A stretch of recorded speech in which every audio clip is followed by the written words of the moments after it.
सोचिए, जीनियस शब्द सुनते ही सबसे पहला नाम किसका आता है? ज्यादातर लोगों के जहन में एक ही नाम गूंजता है, लियोनार्डो दा विंची। लेकिन क्या उनकी कहानी उतनी ही सीधी है जितनी हम समझते हैं? शायद नहीं। असल कहानी तो कहीं ज्यादा उलझी हुई और दिलचस्प है। देखिए, इतिहास में कुछ लोग ऐसे होते हैं जिनके बारे में हमें लगता है कि हम सबको जानते हैं, लेकिन एक सवाल हमेशा रह जाता है। लियोनार्डो के साथ भी यही है। सवाल यह है कि एक ऐसी जिंदगी जो अधूरे कामों से भरी थी, उसके बावजूद वो उस मुकाम तक कैसे पहुंचे जहां आज हम उन्हें देखते हैं।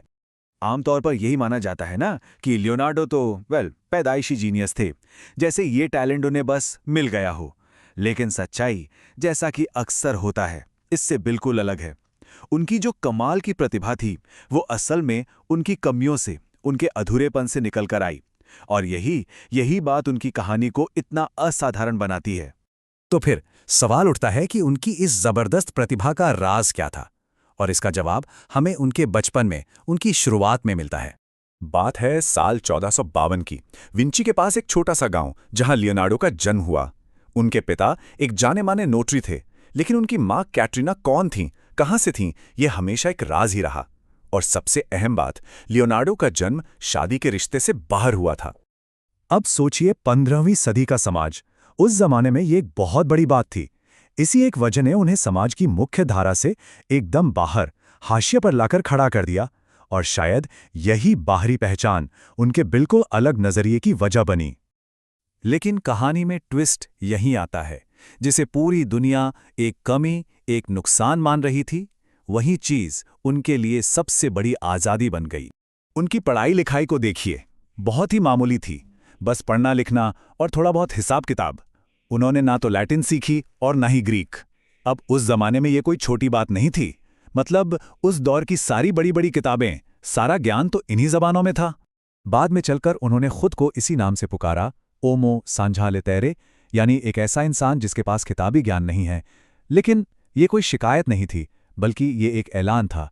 एक तरह से वो कह रहे थे कि मेरा रास्ता, मेरा ज्ञान हासिल करने का तरीका सबसे अलग है।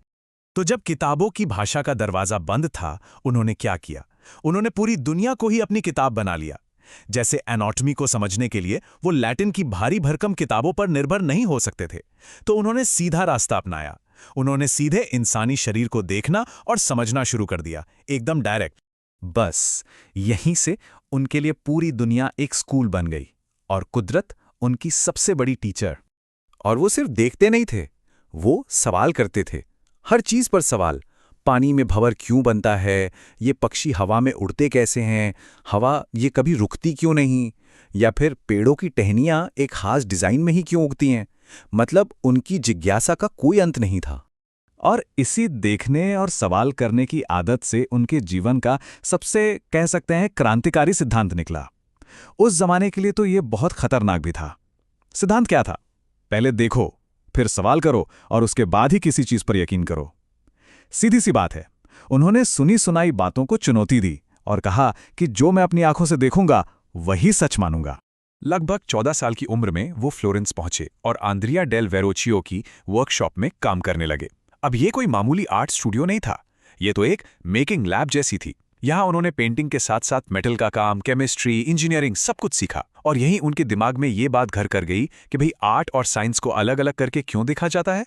और धीरे धीरे उनकी सोच बदलने लगी। वो किसी चीज को पूरा करने से ज्यादा उसे बनाने की प्रक्रिया को, उसे समझने को ज्यादा तवज्जो देने लगे। वो एक आर्टिस्ट से कहीं ज्यादा एक थिंकर, एक विचारक बन रहे थे। और इसका असर उनके काम में साफ दिखने लगा। देखिए, 1478 में उन्हें अपना पहला इंडिपेंडेंट काम मिला, अधूरा रह गया। फिर 1481 में एडोरेशन ऑफ द मैगी जैसा बड़ा काम शुरू किया, वो भी कभी पूरा नहीं हुआ। एक पैटर्न साफ नजर आ रहा था। ये सिर्फ एक इत्तेफाक नहीं था, ये एक इशारा था। ये इस बात का सबूत था कि लियोनार्डो का दिमाग पेंटिंग पूरी करने से कहीं ज्यादा इस बात में डूबा रहता था कि उसे समझा कैसे जाए। उनके लिए सवाल का जवाब खोजना आखिरी ब्रश स्ट्रोक लगाने से ज्यादा जरूरी था। उस वक्त फ्लोरेंस में कलाकारों के बीच कंपटीशन बहुत जबरदस्त था, तो एक बेहतर भविष्य की तलाश में उन्होंने मिलान जाने का फैसला किया। और वहां के ड्यूक को जो चिट्ठी उन्होंने लिखी, वो उनकी सोच का आईना है। उस चिट्ठी में उन्होंने अपनी पेंटिंग स्किल्स के बारे में ज़्यादा बात नहीं की। जोर किस पर था? इंजीनियरिंग पर, कि वो युद्ध की मशीनें बना सकते हैं, पुल बना सकते हैं, हथियार डिज़ाइन कर सकते हैं। पेंटिंग का जिक्र तो बस आखिर में एक छोटी सी लाइन में कर दिया। लियोनार्डो बहुत प्रैक्टिकल थे। वो जानते थे कि पेट भरने के लिए क्या ज़रूरी है। मिलान में उन्हें करीब 17 साल की स्टेबिलिटी मिली, एक ठिकाना मिला। लेकिन यहीं उनकी जिंदगी में एक ऐसा मोड़ आया जिसने उनकी पहचान को हमेशा हमेशा के लिए बदल दिया। मिलान में ही उन्होंने अपनी सबसे मशहूर पेंटिंग्स में से एक द लास्ट सपर बनाई। लेकिन यहां भी उन्होंने सीधा साधा रास्ता नहीं चुना। पारंपरिक तरीका था गीले प्लास्टर पर पेंट करना। उन्होंने वो नहीं किया। उन्होंने एक बिल्कुल नई एक्सपेरिमेंटल तकनीक अपनाई और सूखी दीवार पर पेंट किया। क्यों? ताकि वो काम में ज्यादा डिटेल, ज्यादा गहराई ला सकें। और इस एक्सपेरिमेंट का नतीजा क्या हुआ? पेंटिंग बनने के कुछ ही साल बाद झड़ने लगी, खराब होने लगी। अब दुनिया के लिए तो ये एक बहुत बड़ी ट्रेजेडी थी, लेकिन लियोनार्डो के लिए शायद ये भी सीखने की प्रक्रिया का ही हिस्सा था। उनके लिए वो प्रयोग ज्यादा मायने रखता था, ना कि उसका नतीजा। लेकिन फिर आया साल 1499। फ्रांसीसी सेना के मिलान पर हमला कर दिया और एक झटके में लियोनार्डो के वो 17 साल की स्थिरता, उनकी वर्कशॉप, उनके सारे अधूरे प्रोजेक्ट्स, सब कुछ तबाह हो गया। उन्हें एक बार फिर सब कुछ छोड़कर भागना पड़ा। तो इतने सारे उतार चढ़ाव, इतने सारे अनुभवों के बाद अब लियोनार्डो सिर्फ एक कलाकार नहीं थे, या सिर्फ एक इंजीनियर या वैज्ञानिक नहीं थे। वो खुद में ही एक सवाल बन चुके थे। एक ऐसा सवाल जिसका जवाब शायद आज भी दुनिया ढूंढ रही है।